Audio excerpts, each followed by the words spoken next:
Wow. Chưa có chụp một cái màu cái à. Tờ bác bác cái này kìa. Bác chuyện cái đó.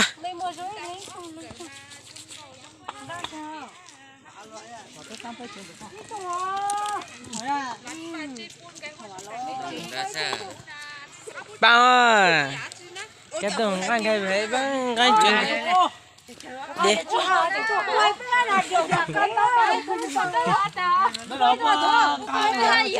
Đấy. Unda là nụ la.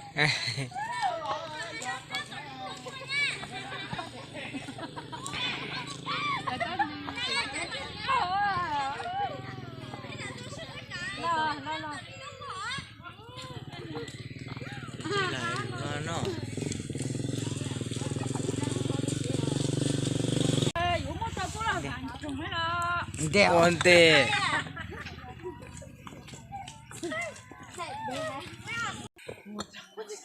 Đâu ha. Đâu cái gì? Bạn đừng cái đại bên liền mà. Bên ba bằng cái mà. Mà. Trở lại ta nè. Ta nè. Thật chưa chưa? Lao xin nó đấy ha. Anh đang tôi hại nó mà. Dạ. Cả bằng cái gì?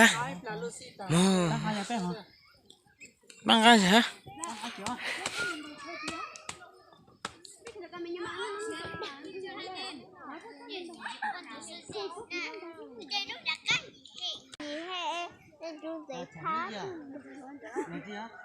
Hello nhá, giờ mọi người nữa bây giờ. Chào em, hello, mới chụp blog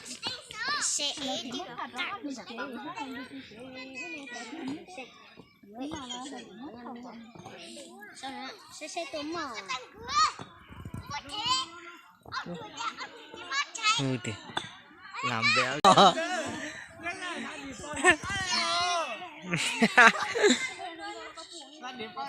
Sui.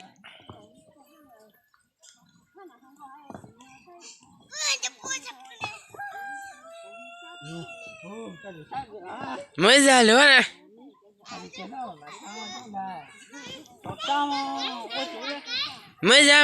Mới ra. Hello nhá, gió về để thì chia từ nữa. Lâu rồi hề.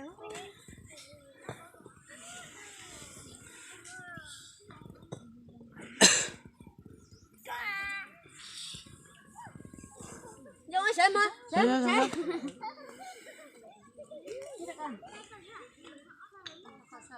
Một bài ra. Bên ba.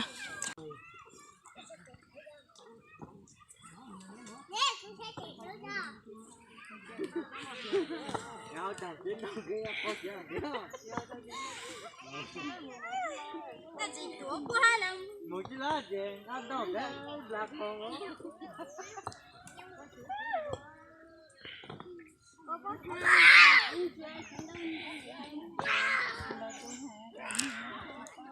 Nè, có chữ nhỏ hả? Có chữ nhỏ này giống nhỏ.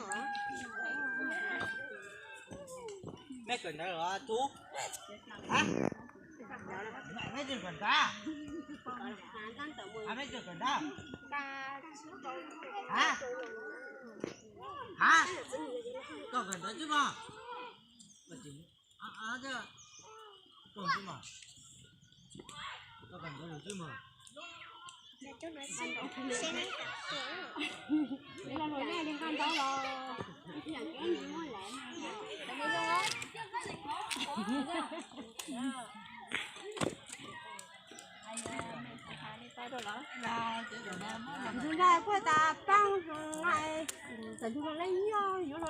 Cố gắng nhá, có là á. Còn cái nào?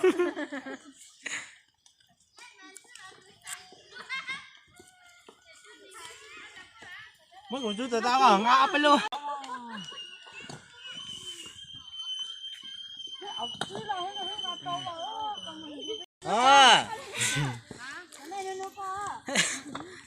Chỗ này. Này. Hello nhá, giờ mọi người rằng này nhà thương ơi.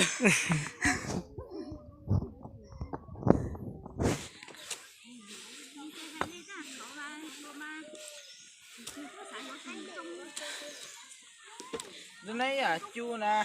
Ra má tôi cũng cắn mày cứ lo gì lo. Này. Hả? Cái à chu đó.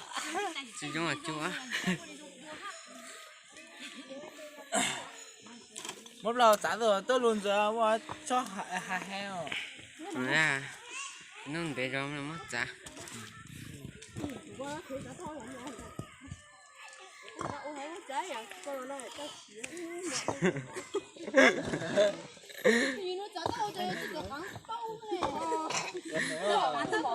Anh mẹ. Anh mẹ cho chị lo rẻ. Còn gì ơi con quéo. Anh mừng mò. Anh Còn cháu lo cho cháu chỗ hả? mà Sao con thì chị lo ơi, Tông ơi. Cho xa theo của cửa. Cho có gì đó. bây giờ số nó có nhà có Hãy cho vào tao.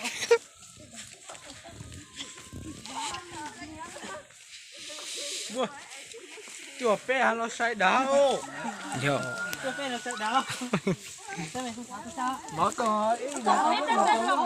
nên nhớ rồi thì mình dễ nó rằng nãy tôi chỉ nhớ lại thì đến nó lại thì không thì tôi bắt ra nãy tôi chỉ Ôi dạ thôi tao cho ít cự cho nó chê. Sao bộ bộ nè. Chuyện cuốn đâu ra. Bây giờ nó Tao nói cho mày tiêu nó. là gì cơ mà tao chứ mà tao chứ à mà luôn mà luôn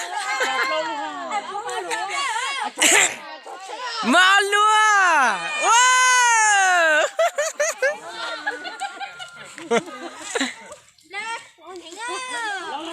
mà giúp cơ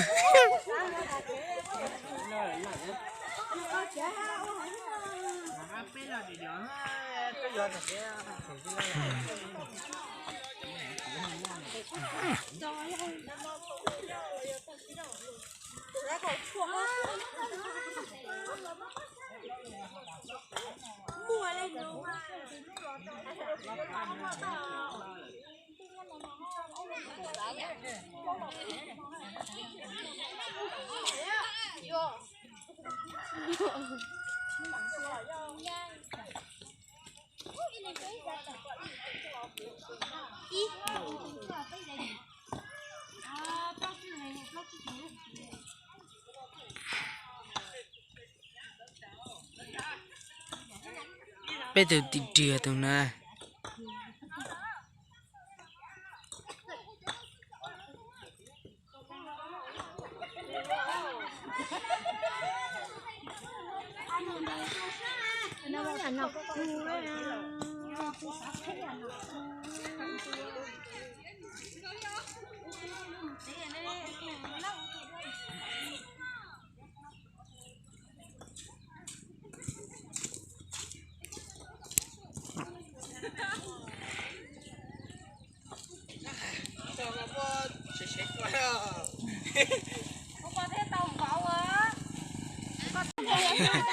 nó sẽ cứ trong gì Má đánh cự không. Có khi cái để làm cái cự.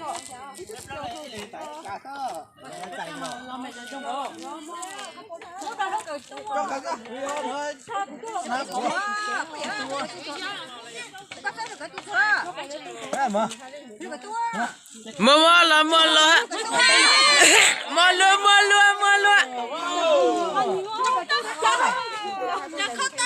mà giúp cà phê vào tông ơi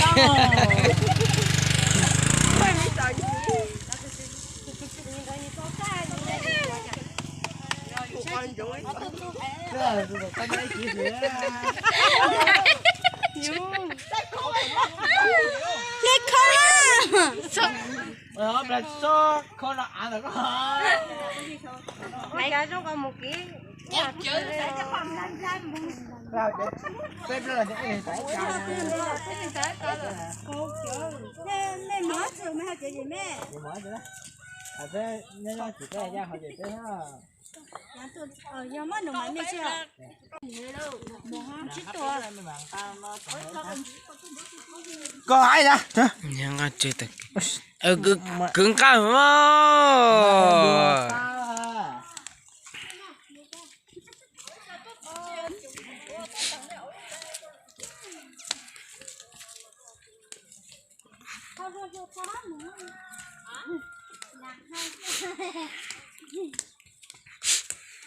Không thể ơi.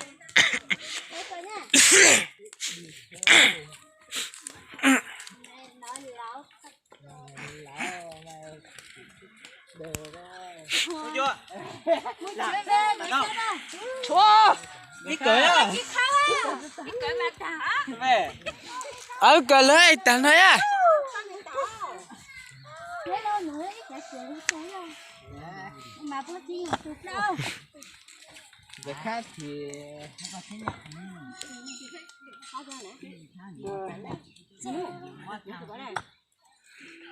con động nữa.